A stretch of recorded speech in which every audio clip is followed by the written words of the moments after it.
Weekend update. Okay, so this weekend we went to this place called Recess and we were joined by two fantastic women. Courtney coming from Milwaukee, Wisconsin, and Samantha coming from down the street. Our neighbor. What a lit night, let me tell you that. We had a couple crawling up some instruments outside. Priscilla, we're gonna get arrested! You guys is probably lost my sandal.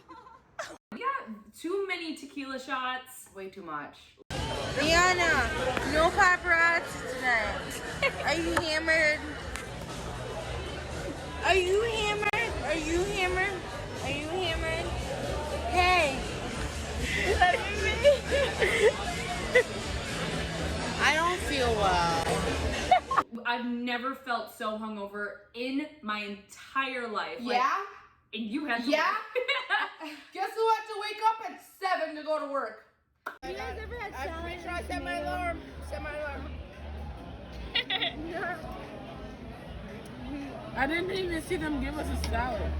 Those nachos disappeared. You guys, I'm gonna go get a Caesar salad from Applebee's. Hey, that's all. I'm absolutely astronomically young. Astronomically. Literally, I would have Guess quit. you never fucking slept. Yeah, you were on the floor in the bathroom. This is the real life. I'ma put you to bed. Yeah. I'ma put you to bed. This Luda weekend- fell off my bed. Yeah, I had a monologue. Damn. It's her wet ass and all. She's gonna feel runny, feel pop. That wet. And that's on period, okay? Doing the walk Ooh, the dance walk. in various locations of Chicago. You almost said St. Cloud. Did you mix that? Why I don't know. would you I'm say- disgusted with myself. Me too. We were so carefree drunk. I think that's what we needed. I think that's what Yeah. we really needed. It felt good. The hangover did it. But guess what? No regrets. This episode that we have this week for you guys is basically just gonna explain to you guys why we moved to Chicago and what our experience was like with our own journeys. Because there's a lot of similarities, but there's a lot of differences too. Yeah. I think that's important to point out because I feel like a lot of us are at a point in life where we're considering taking that big leap and moving somewhere new. And it's really scary, but we promise it's worth it. But we'll get to that.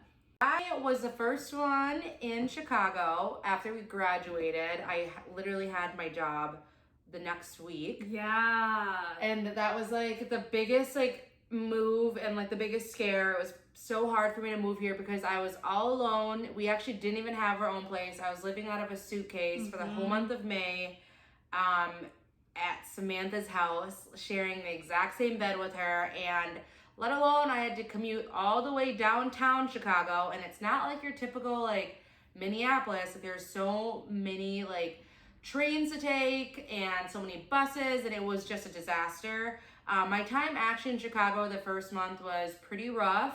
I had really bad like depression just because I was new friends, new location. I didn't really have a home. And the two people that I was so excited to move with weren't with me yet. But once we all officially moved in, it did feel like home, but the move was not as easy as it looked like on Snapchat or like what you guys had saw. But the main reason why I really wanted to move to Chicago was really like grow out of my comfort zone. I told myself that I was born and raised in Minnesota, that I wanted to try something new, but not too far from home. So Chicago was kind of like the middle man for me, and just to really experience the city life and really live my independent life because I knew that I was independent. But Chicago, P-E-N-D-E-N-T. Do you know what that means? really opened my eyes of like what independent truly meant, and I am so thankful that I did go through the stuff that I did because I probably wouldn't be as strong as I am like today, and I'm still growing, which is awesome. And then I came in like July. So I was the next move in. KK still wasn't moving in yet. Like we all moved in segments. And I think it actually made it very hard because we all were experiencing what it was like to move and leave home for the first time at different points. So as soon as everyone come, we'd have to go through that period again, which was good because we like, one of us had already gone through it, but it was hard because we had to relive it too. But for me, I really wanted to move to Chicago because in my undergrad, I did not push myself. I was supposed to go out of state and I got really scared and I always regretted it. It was always in the back of my head. In undergrad, like I could have gone somewhere else and I like always like was kind of upset with myself for that. So when Sil asked me, she's like, because I knew I was gonna move out of Minnesota after graduation. I had no idea where, like no plans. And Sil's like, just move to Chicago. And I was like, okay, yeah. And since then, I didn't look back. And then once I got here, I was super, super, super depressed. Like, and it was nothing that anyone had done. It was just a whole bunch of life-changing changes happening at once. I graduated school. I no longer had cheer, which was like the revolving of my life. I didn't have my family support right next to me, like, and I was in a whole new city. And then I was trying to figure out how to be like an adult post-graduation. And that was just like all happening at once, as I'm sure everyone out there can relate to on some level. And it just really hit me. Not to mention, I had this messed up birth control that I think really played a role in my emotions, but I would have already felt like depressed. I just think it like really amplified it. Like 4 months, I started to like get adjusted and become happy, and like I just really started to feel good about my decision moving here. And then I signed another year, and I'm just really excited where I am now. I don't ever see myself moving back to Minnesota, at least not for a long time, just because the type of energy a big city gives you, the amount of different things you can do is like something I love, and I don't think I could like go back. Probably take those. Oh my god. Take those out. That's disgusting, actually. I literally saw Saliva. That's Yeah. disgusting. Okay, my turn. For me, moving to Chicago, moving out of state, moving anywhere away from my family was a no-go. That was literally not even on my agenda. I wasn't even thinking about coming out of Minnesota. I kind of just wanted to live close to home just because family's huge for me. But towards the end of when we were graduating, they mentioned it. They brought it up. They included me. They're like, hey, we're going. Let's do this. Let's do this together. Still so hesitant. I knew for a fact my family would not like that.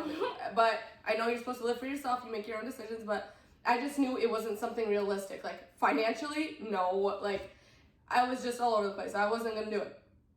When we were getting closer and closer and closer to graduation, I just had small little thoughts in my head, like before bed, like, you're going to regret this. You are not going to get a chance like this again. You know, things happen in life. You might regret this. So I took the biggest leap of faith, as you would say, and I did it. And I wouldn't have like succeeded moving away from home from Minnesota if it wasn't for these two. Like I would not be able to live in a big city in Chicago by myself if it wasn't for them. So that's just point blank. Like, I couldn't do it. My head wouldn't have been in it. I'm such a family person. I even went home every week when I was in college just because family was just that's my biggest value. So I moved here. Do I regret it right now? Absolutely not. Absolutely not. I didn't even know. I've seen TV, I've seen movies about different cities, and this is so much different than a movie. This is real life. You meet so many different people. You have so many different experiences. You're by yourself doing this. You have your friends, but you're still like this independent person, and I don't regret a single piece of it. For me, personally, when I'm ready to like settle down, stuff like that, I will be moving back to Minnesota. That is something I see just because, once again, like, you know, when I'm older, I still want to be close to family. Right now, I'm in the prime. I have nothing holding me back. This is the perfect time to live your life, enjoy it. Because when you're going to be old, looking back at this and thinking, I didn't even move out of Minnesota. I lived my whole life in this one state. I knew it wouldn't have looked good. So I'm super happy with this decision. Anybody who's watching it, do it. Do it. Just do it. And guess what? If you don't like it, move home. What did you lose out of it? You made an experience. You made memories. You did. So now you kind of know about like how we got here and what our experiences were like. We're going to talk about like post-depression Chicago. And so we're gonna just kind of talk about like where we live and what places we've been to and what we like and where we gotten kicked out of and where we're not allowed again. So we brought the ratchetness to Chicago. That is it. So we live in a really great spot, not gonna lie, right by the Wrigley Field. Super close. You can get on a CTA bus, divvy bike, whatever you want. where we live at, we've been going out to the bars that have been next door for a long time, and it got a little bit boring. No. And we actually, I'm not sure if you guys are familiar with it, but Wrigleyville is along this road called Clark. Clark Street is very known in Chicago. Like, it literally goes north to south, all the way from, you know, Loyola University, all the way down to the south side of Chicago. And we live like right in the middle, and Clark is very popular with all the bars in Wrigleyville, and that was our go-to spot. We went to Deuces, Old Crow, Happy Camper, basically any of like the high bars that a lot of people would go to. We've been kicked out. Yeah. Out of every single one. That Every is the single most craziest part. Yep. Every single one we got kicked out. Every single one we know the bouncers. We know the bartenders. At first Got banned from one for a month. And then quarantine happened, so actually longer than that. It was fun. It was really fun. The scenery got boring. It got a little dead. Saw the same faces. You know, typical stuff. The boys there, I'm sorry, I will say it. That's your types maybe, but that was not for me. Hold the fuck up. Who's type? Not mine, they're broke boys. So after we found out that we were kicked out and really not wanted, we started to explore downtown. So many yummy foods and so many awesome brunch deals. So many different people. That's my favorite part. That's my favorite part too. You meet so many different people from all over the world, to all be walks honest. of life. Literally Because everywhere. Just a whole bunch of people downtown that you probably would have never met in Wrigleyville, just because no one comes to Wrigleyville unless it's a Cubs game. Like, comment, and subscribe. And if you have any questions, make sure you check out our Instagram, because we're going to be doing a question video pretty soon, because I know we've covered a lot about ourselves, but there's a lot that we haven't. And if you have questions, we are happy to answer them. Like how we got kicked out of the bars. Might as well ask that question. That's a good one. Or how we ended up in the back of a cop car. What you looking at me? You know what. But please, like, honestly, thank you guys so much for staying tuned. We are really excited to create more content for you guys. And now that we really covered our bases, we really do want to take you guys along and really vlog our, like, going out and, like, all of our restaurants and give you guys some more insights. So Stay tuned for the GLDN Trio. Bye, y'all. bye, guys. Peace.